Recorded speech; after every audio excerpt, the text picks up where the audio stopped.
Find your element is an inner journey to begin with. In my experience, the reason people don't understand their own talents is because they don't know themselves very well. We live in the world of terrible distractions and noise, and we need, if we're to find our element, we need to get to know ourselves better. But it's also an outer journey into the world around us. If you live a closed life with repetitive experiences, it's unlikely you'll have those new experiences that may trigger a new discovery in yourself. You need to be bold to try new things that you've not tried before and to put yourself to different sorts of tests. I think of this not as a journey in the conventional sense, but as a quest. You see, a quest is a medieval conception, isn't it? Which has ties into knighthood, which I thought it was rather appropriate to mention at this point. Quite frankly. But a quest is a journey you undertake whose outcome is not certain. You set off in high spirits and optimistically, but it's not like saying, I'm going to go from here to San Francisco. I know San Francisco is there, and I know how to get to it. A quest is a journey of discovery. And you may find yourself discovering things along the way you hadn't anticipated. You may find yourself in unexpected places. It's like setting off on the high seas. You know, you may set off with a clear destination in mind, but you may be blown off course. Some people actually sink. But you may end up on some foreign shore you hadn't anticipated, which turns out to be a better option than the one you had in mind. That's all part of being alive. There are principles, though, that apply to this journey.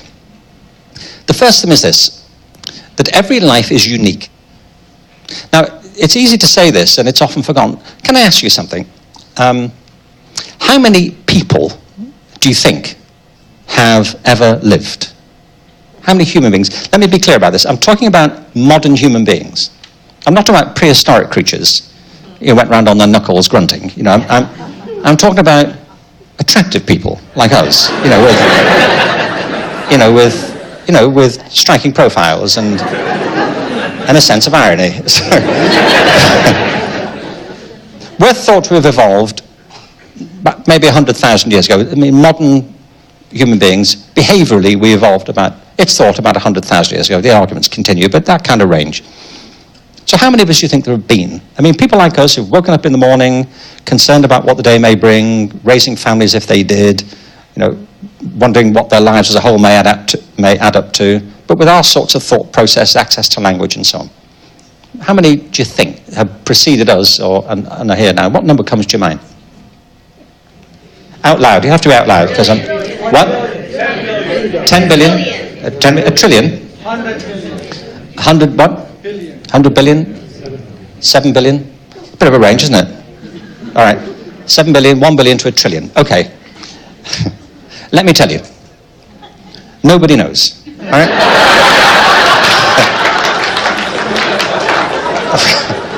Of course not. People haven't been going around since the dawn of time with calculators. Hang on, there's 4 more over here. Hang on. No, I'm sorry, it's 6. But there have been informed attempts to get to the bottom of this.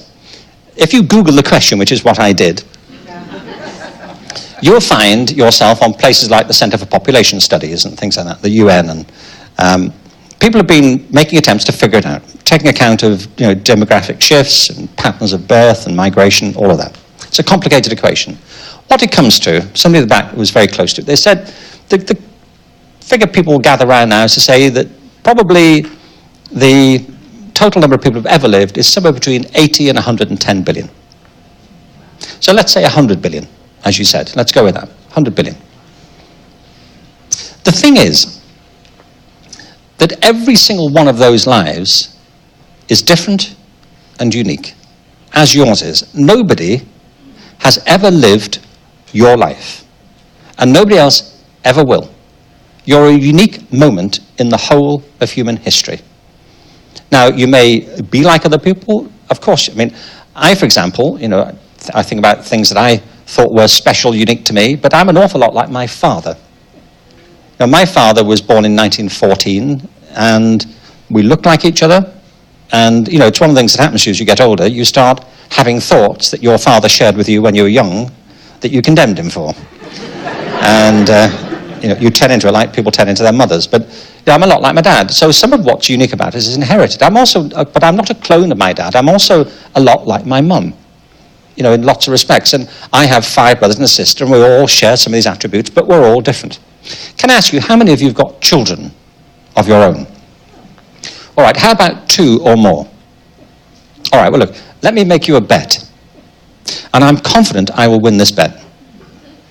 If you've got 2 children or more, I bet you they are completely different from each other. Aren't they? You would never confuse them, would you? Like, which one are you? Remind me. Your mother and I are introducing this colour code system so we can distinguish you from now on. Even identical twins are different. And we're different because our biology is subtly different. We carry within us the traces of all of our forebears, but in particular unique combinations. We're also different because of our cultural circumstances, the lives that we've led, which have led us down certain paths. I can't live the life my dad lived because he was born in a different age with different opportunities as I was from him. And that's the second principle, that life is creative. You create your own life. We are distinguished from most of the species on Earth in this respect. You see, in most respects, we're like the rest of life on Earth, aren't we? But in one respect, we're very different. We have powerful imaginations. By imagination, I mean the ability to bring into mind things that aren't present to our senses. With imagination, you can visit the past. You have a past. With imagination, you can enter the worldview of other people. You can empathize. With imagination, you can anticipate the future. You can't predict it very easily, by the way. I mean, you can predict certain things. You can predict events in the physical world. That's what the natural science is about. But the human world, it's very difficult to predict what's going to happen. It's what J.K. Galbraith had in mind once when the Economist. He said that the primary purpose of economic forecasting is to make astrology look respectable. I think that's right. I was looking recently, the iPhone has been out for a few years now. I don't know if you know, but if you buy an iPhone, when they designed it, they built in this capacity to receive apps, and there are now hundreds of thousands of them. I don't know if you know, but the iPhone has an app that you can buy. You can download it, which turns the iPhone into a blues harmonica. Ready? A blues harmonica. You turn it on its side, the notes and little holes come up alongside, you can blow along it and play the Delta Blues on your phone. I can't imagine that formed part of the original design specification at Apple, can you? We're going to build this phone, it's going to destroy the competition, but don't forget, it's vital that you can play the Delta Blues on it because businessmen get depressed and businesswomen too, and at the end of the meetings they're going to play Howlin' Wolf, otherwise they're not going to buy the phone. Now what happens is a genuinely powerful idea attracts other powerful ideas to itself. It's why human life is very hard to predict, because we bounce off each other in all kinds of very interesting ways. You create your life and you can recreate it. I think of the things that have happened in my life. Until I was 4, everyone in my family was convinced I was going to be a soccer player in the local soccer team. Because I was good, apparently, as a kid at that age. And then, do you remember there were these big polio epidemics that swept across Europe and America in the 50s? And I got it. I was the only one in the family to get it, despite my best attempts to cross-infect the entire community. But because I wasn't very happy about it. No, I mean, I was the only one to get it in the family. And so I was paralyzed overnight, from being this kind of fit, able-bodied kid. I was in hospital for nearly a year. And then I came out and I was in a wheelchair. So that was really put an end to my soccer aspirations, or at least my parents' aspirations for me. I mean, it wouldn't stop me getting in the local team now, by the way, given how they're performing. I think they'd be rather pleased if I made myself available to them. But the idea, when I was a kid in Liverpool with this large family in the 50s, that I would be living in Los Angeles talking to you is an outrageously improbable idea. And I say it not as some kind of compliment to myself, but to say your life is completely improbable too. I mean, how many of you really anticipated the life that you are leading now and that you've led so far when you were kids? I mean, you may be working in a field that you wanted to get into, but this job, these people, this place, the life you've actually had, the partners you've had, the kids if you've got them, you can't. That's the point. You create your life as you move through it. And you create it according to the opportunities you see around you and the talents you find within you, and whether you're open to both. And you can recreate it. So life is unique. Every life here is unique. It's creative. And thirdly, it's organic. What I mean by that is life is not linear. It's organic. You compose it as you go. It's a constant process of improvisation, isn't it? You see, you kid yourself sometimes. There are times in your life where you have to write your resume out. And you put it all down on a side of paper. You put key dates in. You put certain headings in bold, some in italic. And you make the whole thing look like it was a plan. Don't you? Because the last thing you want to do is to give the impression to a prospective employer of the actual chaos you've been living through. You want to convey to them that this was a strategic plan that you've been executing faithfully since you were 15. Of course, it's nonsense. It's nonsense. You actually make the whole thing up. So life is organic, and it's not linear. They're the three key principles. Now, I say finding relevant is a two-way journey. It's an inward journey, it's an outer journey. The inward journey is to get to know yourself better. What you're trying to find out more about in your life, if you're finding your element, are firstly what your aptitudes are, the things that you're good at. One of the problems you confront is that we live in cultures with a very narrow conception of aptitude. And it's an idea that's been promulgated systematically through many of our education systems. We have a very narrow view of ability in schools. We tend to confuse all forms of intellectual ability with IQ or academic ability. And actually, human talent is tremendously diverse and multifarious. My brother Derek, for example, was always dismantling engines, putting them back together again. He had a natural aptitude for mechanics. When he was 10, people brought their motorbikes from across the neighborhood for him to fix them. He was fixing these things for the teachers at his school, who were failing him at the end of each term for not being very interested in academic work. You know what I'm talking about. Some things people are good at are disparaged, discouraged, or marginalized. And the consequence of that is that people often conclude they're not very good at anything because they haven't found something that they might be good at. So one of the principles of finding your element is to have a much bigger conception of aptitude. But the second part of finding your element is knowing more about your passions.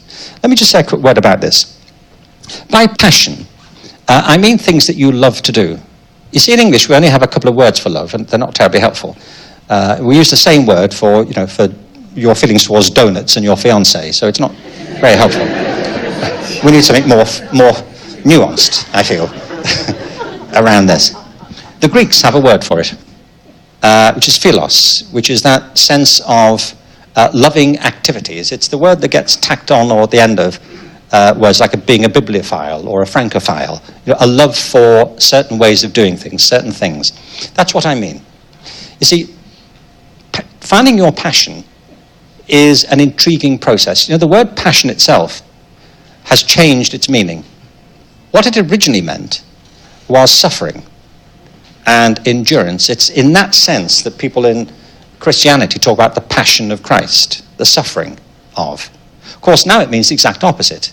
It means things you love to do, things that fulfill you, things that give you a sense of deep reward and of meaning and purpose. And that transition from a sense of suffering and endurance to a sense of fulfillment is really this journey that I'm describing. Finding your element is in that sense, not in a religious sense. I don't mean it that way here. Finding your element in that sense is a spiritual process. What I mean by that is that there are some activities, aren't there, that feed your spirit, that lift you up, that energize you. There's a distinction to be thought of here between physical energy and spiritual energy. You know what I'm talking about? If you're doing something you love, at the end of the week, you might feel physically exhausted, but on a high spiritually, in terms of your energy. If you're doing things you don't care for, you might be physically fine, but depressed. If you do something you love to do, an hour feels like 5 minutes, doesn't it? If you do things you don't care for, 5 minutes feels like an hour. If you do something that resonates with your spirit, your whole sense of time shifts. It's like you're surfing on an energy that's lifting you up. So the inner journey is also about finding that, the things that resonate with your spirit. And very often it's things we take for granted that we haven't thought about for a long time. We think back to our childhood and think, I used to love doing that. Why did I stop doing that? Sometimes maybe you were steered away from it, and maybe you weren't. So the inner journey is about those two things, about finding your aptitude and passion. But then there's the outer journey. I just want to say a couple of words about this before we wrap up. You see, to find your element, you have to want to. When I say that we live in these two worlds, it's true. We create our own view of the world. It's what Anais Nin meant when she said, I don't see the world as it is, I see it as I am. You know that.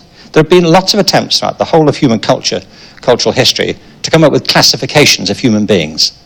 Like the signs of the zodiac, the humours that were very prevalent in medieval times. Sociologists have got into this in a big way, as psychologists have. Jung came up with these ideas of introverts and extroverts. People have talked about the different temperaments. I remember once reading a sociologist who said there were, I think, 14 types of people in the world. I think a 15th was recently found just outside Cleveland. See, it's helpful to think about it that way. But we shouldn't confuse the theory with the reality. We're in different roles, in different situations, with different people. People bring out different things in us. They suppress different things in us. Different aspects of ourselves are revealed in different sorts of situations. So we've tried to talk a little bit about these forms of classification, but I urge you never to take them seriously. If there are a set number of people in the world, types of people, my near assessment would be probably 100 billion of them. That we're all unique instances, and we can learn from these classifications, but we shouldn't be imprisoned by them. When I talked about happiness earlier, that many people are not happy, one of the key reasons for it, and it's an obvious thing for us to agree on, I think, is that there is a terrible tendency to confuse happiness with material well-being.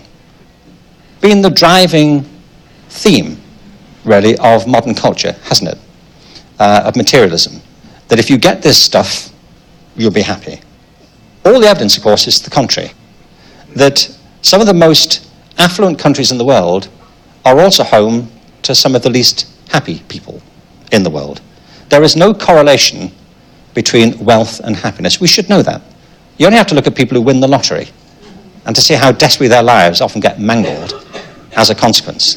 I mean, I grew up in a large working class family in Liverpool. I'm not romanticising poverty, by the way. I'm not saying let's all get poor, it'll be great. I'm not saying that. I'm not saying that. There are some things we like, but they don't in and of themselves deliver happiness to you. Happiness is not a material state, it's a spiritual state. If you look at the history of psychology and psychiatry, it's interesting that the vast majority of what's been written and researched in these fields since the last century, since the 19th century, has been about the negative effects of feelings. It's been about negative feelings. It's been about fear, anxiety, and depression. Very little has been written or researched about what contributes to positive emotions like joy, happiness, and compassion. In the last few years, that's begun to reverse. There's a big movement now, it's called positive psychology, which is trying to look more properly at what makes us fulfilled and the conditions under which these things come about.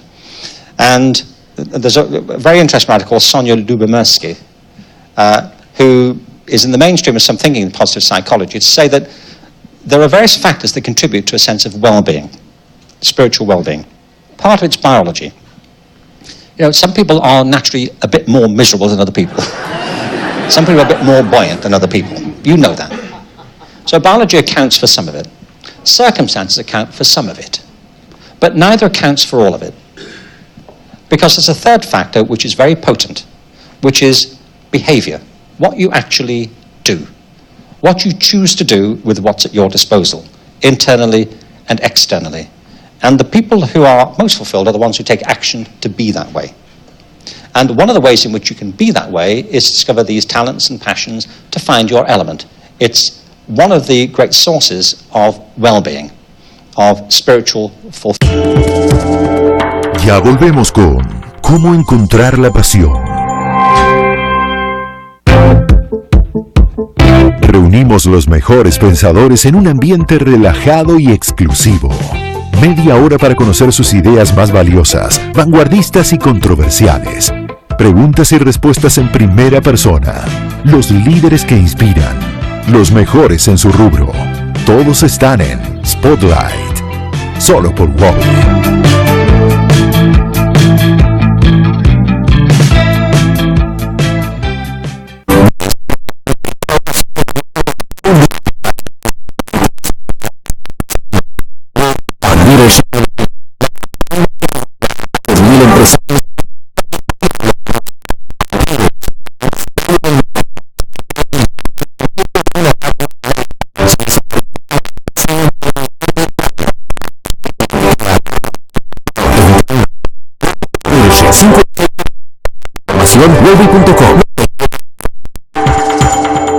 Estás viendo ¿Cómo encontrar la pasión?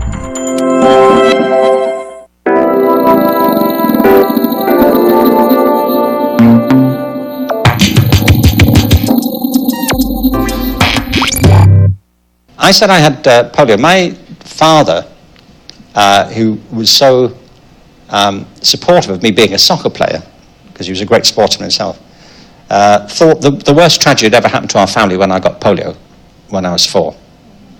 And until then it was. But 5 years later, completely independently, my dad at the time was working as a steel erector in Liverpool. He'd been out of work and he got this job, which the family needed. We were 9, counting him and my mum. And he went to work one morning. He'd been back at work just a few weeks. My uncle came knocking at the door to get my mum, and he said, "What's up?" And he said, Jim's had an accident. And she thought, well, now what's happened to him? Because, in that line of work, you often have accidents. He'd broken his arm, he'd fallen on his head, and so she kind of lifted her eyes and thought, now what? And she said, they went to the hospital, expecting to see him sitting there, smiling, saying, here we go again. And she said she walked down the centre of the hospital ward, past all these different people, looking to see where he was. And they got towards the end of the ward, and there was only one bed left that was curtained off. And she said they opened the curtains, and she went in, and there was this figure, she said, on the bed, swathed from head to foot in bandages with tubes coming in and out. And they said, Miss Robbins, this is your husband. And they said, you have to prepare yourself, I don't think he's going to make it. What had happened was they'd been hauling up a big beam of wood to put in this boiler, and the rope had snapped. This thing had fell, it was a beam of teak wood, and it fell on his neck from about 30 feet and broke his neck. And they said, that his neck broke the thickness of a cigarette paper above the point where your neck breaks if you're hanged judicially. So they literally said he was hanging by a thread here. And they said he probably won't make it. The thing was, he never lost consciousness. And he did make it through the night. And he made it through the next day, and then he made it through the next week. And eventually was transferred to a different hospital. But he was a quadriplegic for the rest of his life. For 18 years. Quadriplegics often don't live that long, It's about 9 years, I'm told. He lived for 18. And the reason was sheer willpower. He remained the head of the family. My mother and he were very, very close, and they laughed endlessly. They had just a fantastic relationship. My house was just filled with laughter all the time I was growing up. And he was the center of that, and together they just created this wonderful ambiance in the family. What it proved to me is that the power of attitude is all-powerful, and that if you can get yourself into that frame of mind, despite the pain. He wasn't some kind of Pollyanna life, by the way. He was a very funny, vigorous, critical guy, that we just respected, and we always wanted to see what he had to say about something. But he was vibrantly alive all the time. And this power within him inspired everybody else who met him. And it also illustrated one of the things that the positive psychology movement talks a lot about, which is that People kind of have a default for happiness. The indications are that, if somebody wins the lottery, they're kind of exhilarated for a while, but then they go back to being miserable the way they were before. But if they're naturally happy, terrible things will happen to them, and they'll probably get back to that point again. And it was the case that though we had to make terrible adjustments and all kinds of things had to be figured out, several years after the accident, my dad was kind of back to himself. He couldn't do what he could do before. He was dependent on everybody, but he was back to being him. And he fought through with this sort of power of will. And it's just always been to me an object lesson that you can create your life to be one sort of life or a different sort of life. You can, as we know, manifest things in your life if you work hard enough on them. It's Joseph Campbell's point, isn't it, in The Hero's Journey, that if you apply yourself to certain opportunities, if you look inside yourself properly, opportunities will appear that were simply not available to you before. Doors open that you didn't even realize were there. So it's about attitude and it's about opportunity. I just want to end here with just two quick stories. One of them is that you have to create opportunities in your life to have the life that you want. One of the people I feature in Finding Your Element is a wonderful girl called Ellen MacArthur. Ellen MacArthur was born in England in a small mining town in a place called Derbyshire, which is about as far from the ocean in England as you can get. England doesn't really compare with America in size, as you know. I mean, when I came here, my son James is here tonight. We were going up to Portland, Oregon, and we thought, well, we'll drive. And we said to somebody, how far is it? And we were struck by the fact the answer was given to us in hours, not miles. And they said, it's about 16 hours. And I thought, well, how far is that? And because in England, or Britain, you can't drive for 16 hours in a straight line. You have to keep doing laps of the country to kind of clock up the appropriate mileage. Anyway, she was born as far as you could get from the ocean. And in a mining town, no money. And when she was 4, she said her Auntie Thea bought an old boat. And her grandmother, Ellen's grandmother, took Ellen and her brother down to the harbour in the south of England to see this old boat she'd got. Never had any thoughts about boats, never seen the sea properly, that close up. She said, they got in this boat, there was noodling around. She said she went down into the cabin. She said she loved it because it was like a doll's house, like a little house. But she said she'll never forget what happened when her grandmother, when her Auntie Thea raised the sail on this boat. She said the wind billowed into this sail, and she said it just sent like an electric shock through me. It was the greatest sense of freedom I'd ever had, to feel this thing pulling at the boat. And she said I just fell in love with the ocean and boating at that point. So she went back up to Derbyshire, said there was nobody else who shared her interest in boats. They didn't have any money for boats. It was a mining town. So she started saving her pocket money to buy herself a boat. And it took her years and years and years, but she got this fund to buy herself a boat. She went to college and was going to become a vet, but didn't do well enough there. And so she started some other studies. Then she said she got glandular fever, said which was the best thing that ever happened to her. Because she was lying in bed with glandular fever one day and the television was on, and there was a film of the Whitbread round the world yacht race. He said, it took my breath away that you could do that. That maybe you didn't need to buy a boat, you get somebody to sponsor you to get a boat. Anyway, at the age of 22, Ellen became the first person or the fastest person to sail solo around the whole world. She went on to be one of the most accomplished sailors in modern history. She now has her own foundation and is funding education projects all around the world, and also other philanthropic work in development. Now, I mention it because Ellen's determination to fulfill this passion that she felt meant she had to create the opportunity that she could then take. And the whole point of saying your life is unique, creative and organic is that we can all do that. You don't have to sail around the world solo, fast anybody else, to be in your element. It can be working with children in your school. It can be working with animals. It can be being a carer. It can be anything you can think of that makes you feel alive.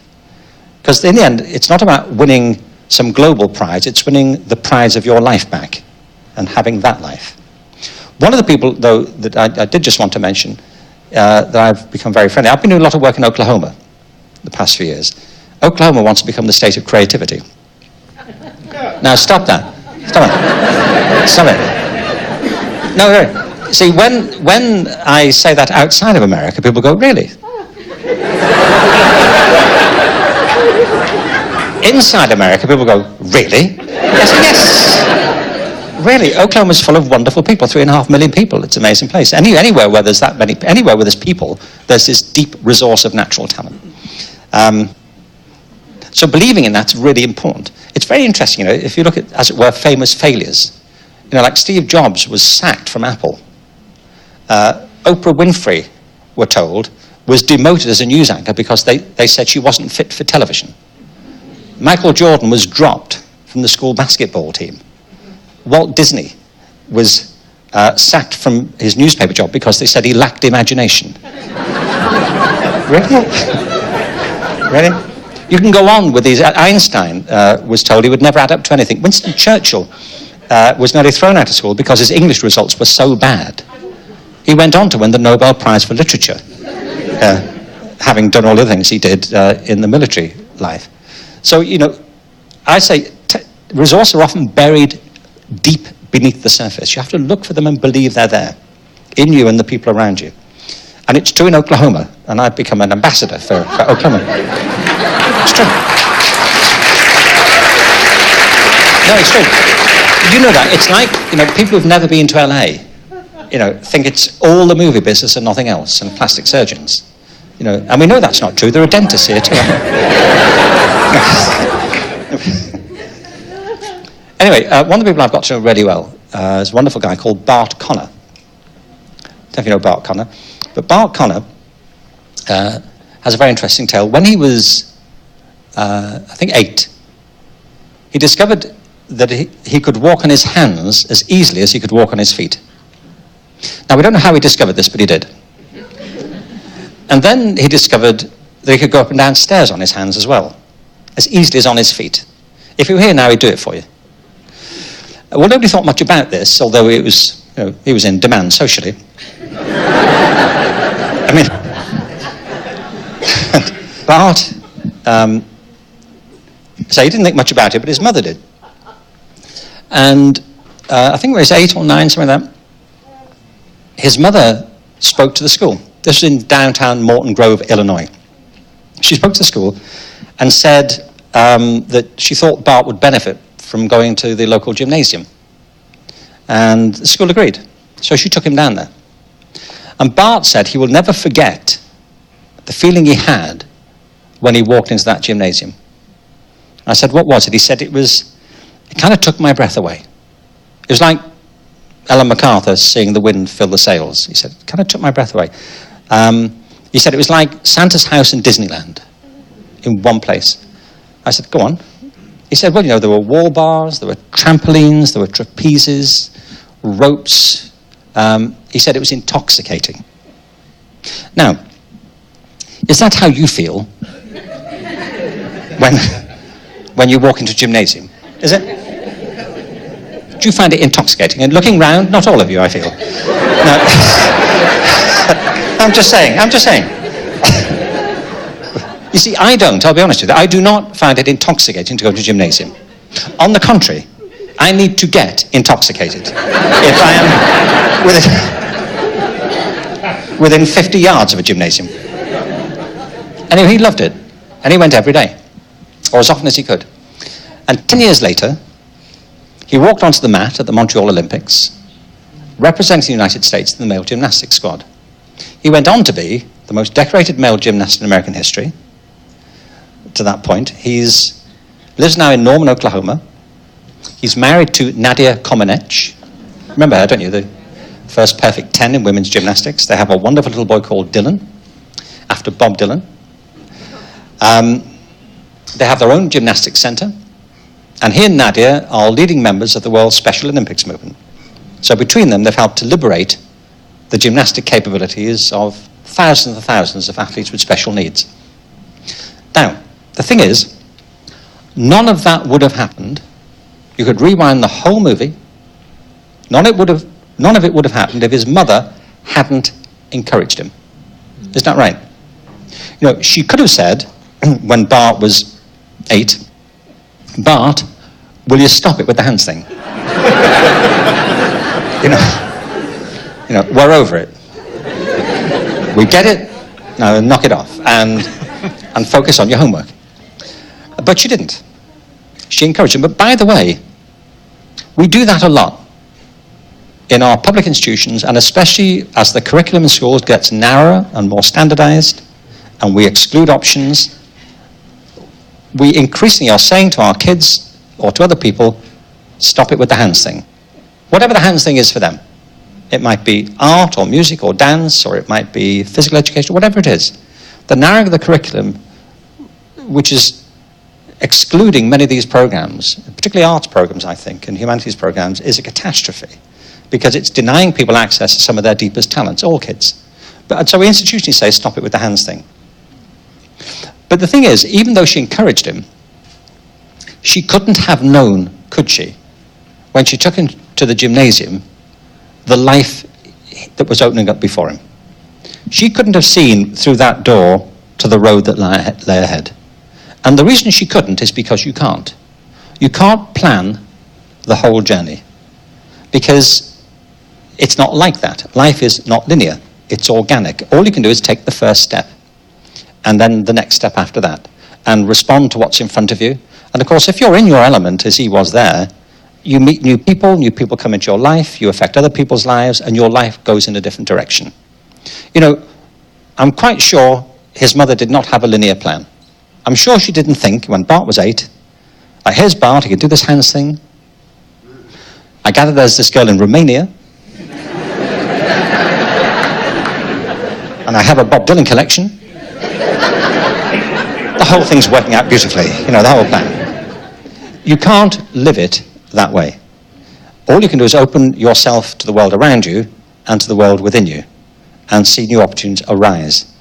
See, Ellen MacArthur took that step. And as I say, you don't have to win an Olympic medal. You don't have to go the fastest person around the world. You have to live the life that's the most authentic for you, whatever that direction that takes you in. It's a quest. And the result and the outcome is different for everybody. But it's worth taking that first step. There was a wonderful quote from Teilhard de Chardin, who said something to the effect that rather than standing on the shore, wondering if the ocean should carry us, we should take to the waters just to see, and see where that journey will take. But the quote I'd like to leave you with is, again, from Anais Nin. It's not quite certain if she wrote it, but it's often attributed to her. She wrote a short poem called Risk, which speaks to me about this organic character of human life and the willingness that we should have to be open to ourselves and to the world around us to find our element. She talked about her own creative journey, and she said, there came a point